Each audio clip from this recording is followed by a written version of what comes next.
Assalamualaikum warahmatullahi wabarakatuh.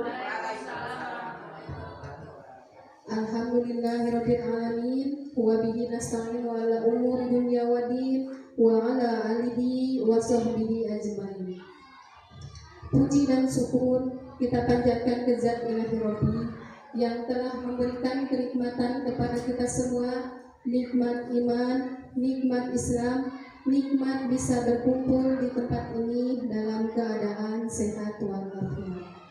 Salawat dan salam semoga selamanya tercurah limpahkan kepada baginda kita Nabi Allah, Nabi besar Muhammad Sallallahu Alaihi Wasallam.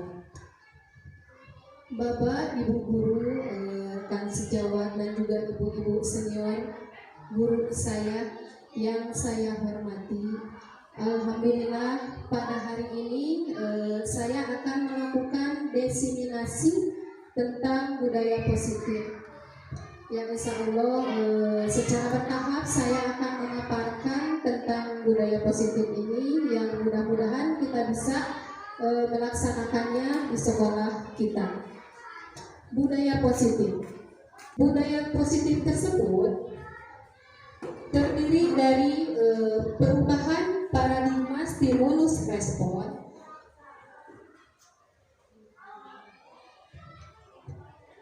terus ada konsep disiplin positif, keyakinan kelas, kebutuhan dasar manusia, posisi kontrol, juga segitiga restitusi.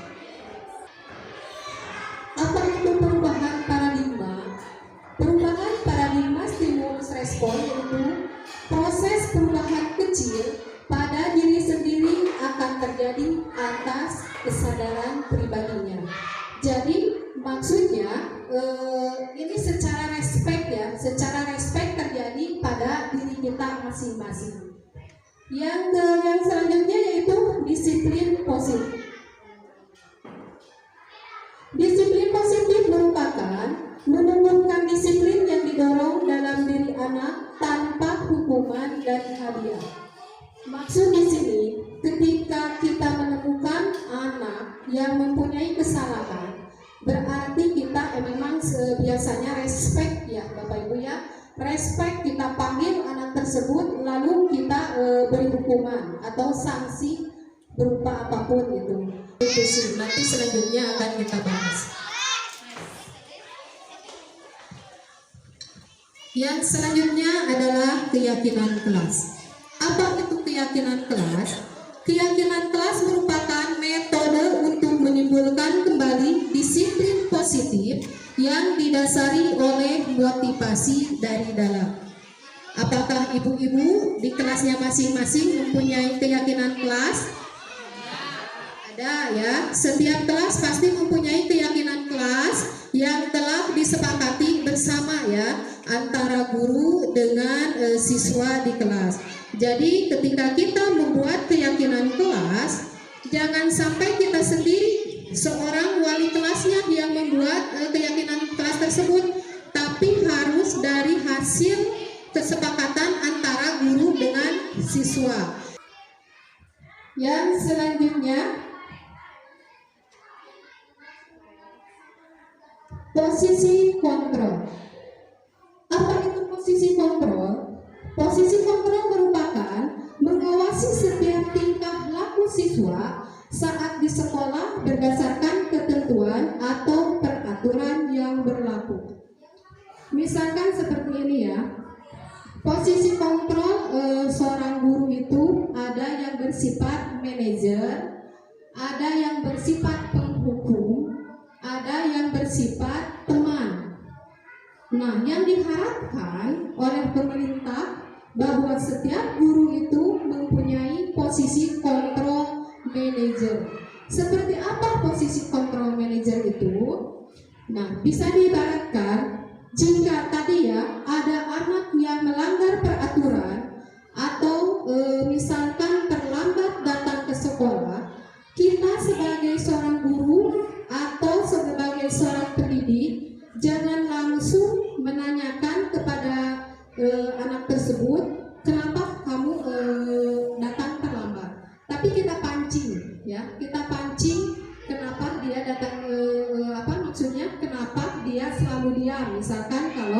tersebut sedang diam sendirian. Nanti anak tersebut akan mengakui kesalahannya sendiri, bahwa saya Bu datang terlambat, saya malu untuk masuk ke kelas, misalkan seperti itu. Jadi kita diharapkan secara mendetail bertanya apa kesalahannya, terus apa yang menjadi penyebab anak tersebut datang terlambat ke sekolah. Selanjutnya, next. Nah, di sini ada segitiga restitusi. Apa itu segitiga restitusi? Yaitu proses menciptakan kondisi bagi murid untuk memperbaiki kesalahan mereka, sehingga mereka bisa kembali pada kelompok mereka. Nah, seperti ini Bapak Ibu. Jadi kalau ketika kita mendapat satu masalah dalam satu murid, ya, misalkan kalau tadi datang terlambat, atau ada juga kalau di kelas anak yang suka mengabaikan tugas. Bila kita memberikan PR atau pekerjaan rumah, kadang-kala di antara anak-anak ada yang tidak mengerjakan. Itu ada ya, selalu ada, entah itu lupa ataukah itu hanya mengabaikan, gak apa-apa, itu mah tugas biasa. Atau juga bukunya ketinggalan di rumah. Nah, hal seperti itu bisa kita lakukan dengan segitiga restitusi. Yang pertama itu melakukan menstabilkan identitas. Kita panggil anak tersebut ya, entah itu mau ke kantor atau mau di kelas ya, ke bangku guru. Kita panggil ke depan. Nah, setelah itu kita tanya apa penyebabnya, terus apakah anak tersebut mau mengulanginya kembali atau mau berubah ke arah yang lebih baik. Untuk secara bertahap, kalau kata kasarnya kita melayani anak tersebut, jangan sampai kita mengeluarkan kata-kata yang bisa membuat anak tersebut merasa bersalah sekali dan malu di hadapan teman-temannya. Jadi kita panggil, tanyakan apa penyebabnya, terus kita tanyakan juga apakah kesalahan tersebut ada di keyakinan kelas yang telah kita sepakati bersama. Tanya apakah mau mengulanginya lagi atau tidak. Nah, anak tersebut bakal mengakui kesalahan tersebutnya terus dan bisa mengambil keputusan dia tidak akan mengulangi kesalahan yang sama. Positif seperti itu. Di sini saya akan menampilkan sebuah contoh ya, segitiga restitusi yang biasa terjadi di sekolah kita atau di kelas ya. Ini di sini ada videonya.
Nah itu Bapak Ibu contoh salah satu segitiga restitusi. Jadi kita sebagai seorang pendidik harus bisa ya untuk memberikan kita itu sebagai teman ataupun sebagai manajer. Jadi tidak langsung menghukum anak yang sudah berbuat kesalahan. Mungkin tentang budaya positif yang bisa saya paparkan cukup sekian. Nah, untuk selanjutnya mungkin dari Bapak Ibu ada yang mau ditanyakan, silakan. Baik, silakan Ibu Dewi. Mengenai itu apa tadi budaya positif ya, budaya positif pada kenyataannya mungkin sekarang saya sudah tahu ya, saya merasa salah satu orang yang selalu menghukum anak ya, ketika anak salah melakukan siangan langsung suruh dijemur, istilahnya dijemur atau disuruh membersihkan ruangan yang tidak terpakai gitu. Biasanya saya seperti itu. Kemudian kalau saya mengalami seperti itu, nah alhamdulillah pada kesempatan ini dengan adanya materi dari Bu Titin ini saya bisa mengambil hikmahnya. Tetapi kadang kalau kita di sini kan anak itu ya, kalau untuk zaman sekarang ini realitanya anak itu ketika kita memberi hukuman itu, kalau tidak dihukum seperti itu anak susah ya. Tapi mungkin sekarang dihukum dengan kita tidak boleh menghukum secara belak-belakan dengan seperti yang saya sudah laksanakan gitu. Memang saya juga menyadari ya itu salah seperti itu. Berarti kita harus cerdas sudah kudu namanya Bu kayak gitu teh, kudu kudu kita teh paling lembut gitu teh kayak budak. Tetapi ya kalau SD saya mah belum mengizinkan ya belum mengizinkan sekarang harus seperti itu ya. Berarti saya harus bisa untuk lebih lembut lagi ya, karena mungkin terlalu namanya kalau anak sekarang mah orang semua lainnya kita kalau dia kamu kurang itu saya. Jadi seterusnya kalau tidak begitu mereka itu tidak langsung melaksanakan seperti kita mau. Jadi mohon solusinya supaya hati kita lembut ketika anak itu, tapi kan ya kalau lembut sekali gitu. Kalau berulang terus seperti itu, saya punya siswa seperti itu ya. Jadi ketika kita sibuk, kita tidak bisa full memberikan 100%. Contohnya bukan hanya terlambat saja, contohnya di kelas tadi yang sulit untuk melaksanakan tugas ya. Kemudian itu berarti kan tergantung kitanya ya. Kalau kita diam aja gitu kan, kemana kamu tugas? Kalau tidak kan ketika aku ya sudah. Tapi kalau misalkan saya pernah ya di kelas 4 tidak mengerjakan PR, suruh saya langsung mengerjakan di luar.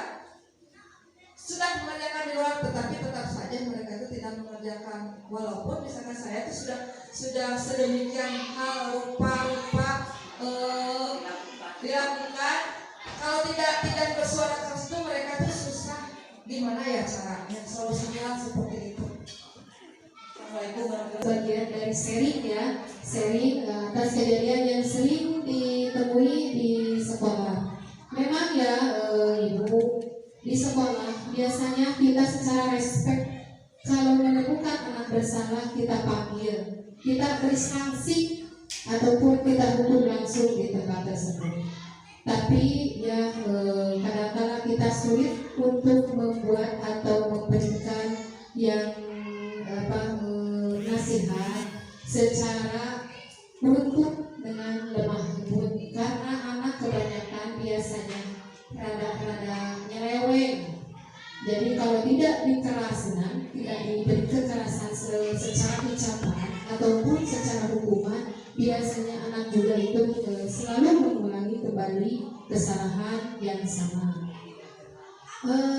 Kita berbagi ilmu saja ya.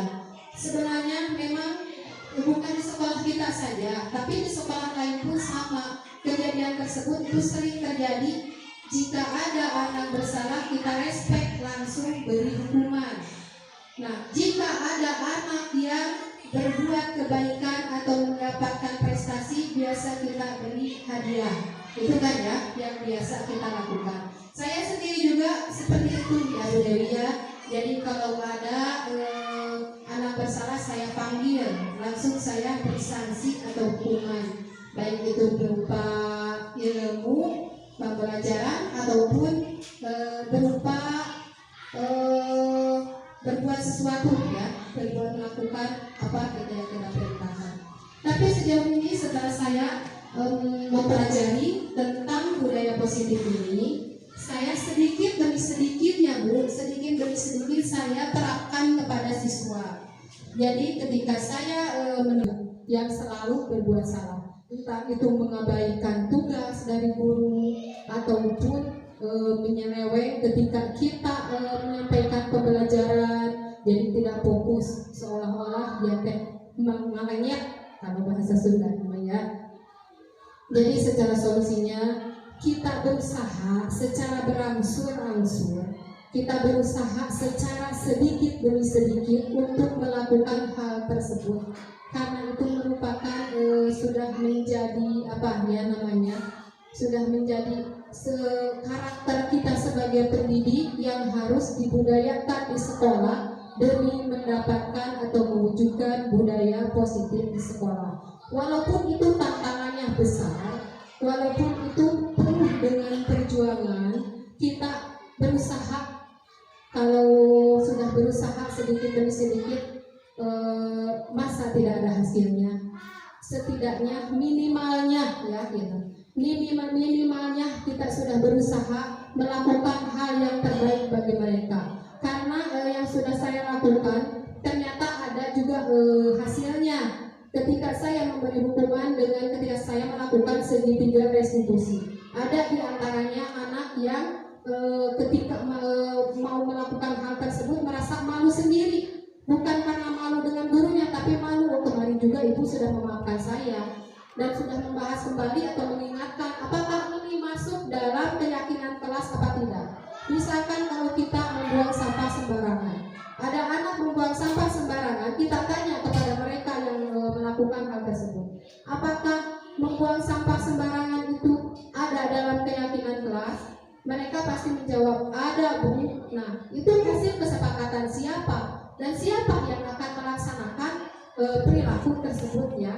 Jadi kita kembalikan kepada mereka lagi, menanyakan tentang keyakinan kelas yang telah disepakati bersama. Insya Allah lama kelamaan kita sebagai pendidik ya, kita akan menjadi lebih baik, kita akan menjadi bisa mewujudkan apa yang kita harapkan di sekolah kita ya, menciptakan budaya positif yang diciptakan dari pembiasaan sehari-hari kita. Misalkan kita kan di sekolah kita sudah ya banyak pembiasaan dari mulai sholat duha, terus pelaksanaan di pagi hari baca yasin, pembiasaan 5S yaitu salam, sapa, senyum, sopan dan santun. Alhamdulillah ya, walaupun hanya ada 1 atau 2 anak yang masih mengabaikan hal tersebut, tapi mayoritasnya anak biasa kan, kalau bertemu mengucapkan salam, kalau bertemu sambil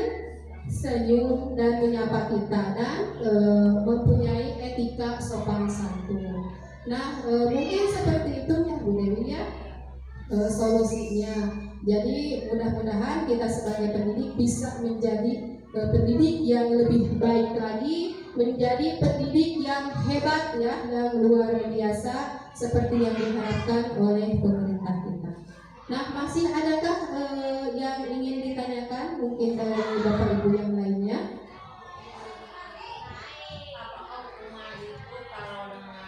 Pakai ini aja dulu Bu, biar kedengaran. Assalamualaikum warahmatullahi wabarakatuh.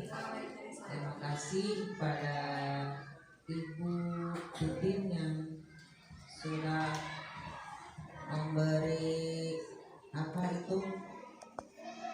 motivasi ya tentang pertanyaan itu tadi.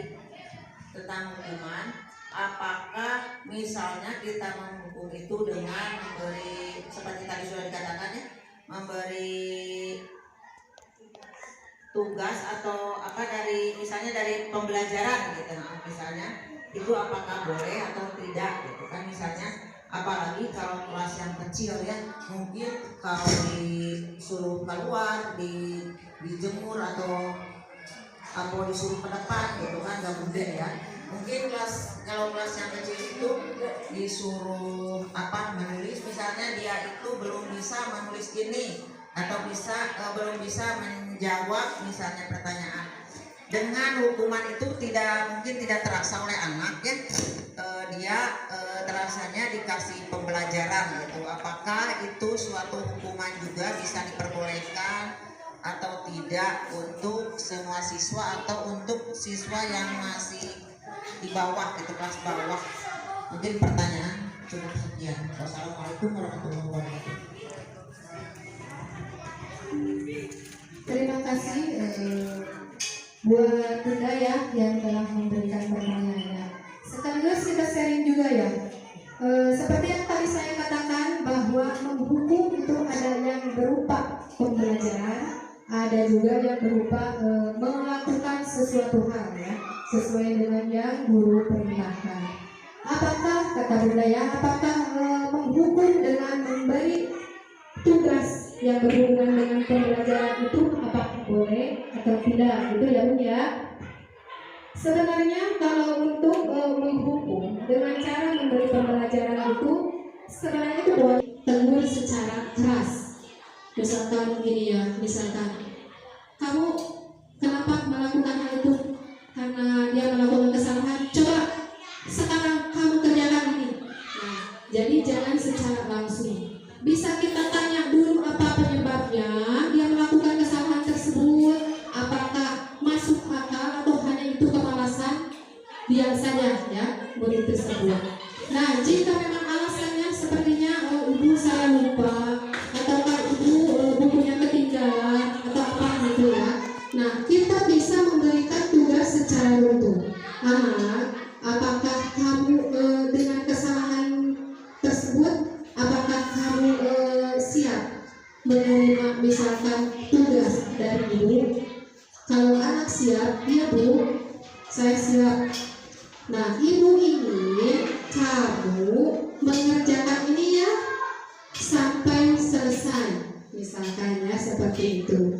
Jadi kita usahakan bahasa kita saja dulu ya, atau nada bahasa kita saja dulu, jangan sampai mendorong anak tersebut menjadi satu malu mendapat kenanya, keduanya jadi takut kepada kita sebagai gurunya. Jadi kita usahakan walaupun kita mau menghukum karena dengan pembelajaran, kita lakukan dengan bahasa yang lembut terlebih dahulu agar anak tersebut ya tidak merasa takut, tidak merasa malu di hadapan teman-temannya. Nah, mungkin itu sepertinya Bunda, apakah cukup dengan jawabannya? Alhamdulillah ya, masih kita sharing saja ya, karena saya juga sering merasakan hal tersebut ya, tentang hukuman dan hadiah yang dilakukan di kelas. Jadi kita seolah-olah berbagi pengalaman, karena semua pasti mengalaminya. Ada lagi yang mau ditanyakan? Cukup? Oke. Kalau sudah cukup, berarti kesimpulannya kita mari bersama-sama ya, secara berkolaborasi antara guru dengan siswa dengan kepala sekolah, mari kita menciptakan budaya positif di sekolah kita, supaya apa yang kita harapkan, apa yang kita rencanakan di sekolah ini bisa terwujud atas perencanaan dan juga hasil kesepakatan kita bersama.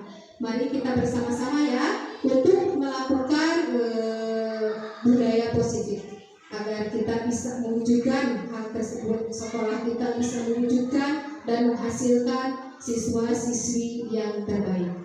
Mungkin itu ya pemaparan tentang budaya positif yang bisa saya sampaikan. Mohon maaf yang sebesar-besarnya dalam pemaparan saya banyak yang kurangnya, dan juga saya ini masih dalam tahap belajar menyampaikan apa yang sudah saya pelajari, sekaligus mengimplementasikannya kepada rekan saya, rekan sejawat, dan juga ibu-ibu senior saya.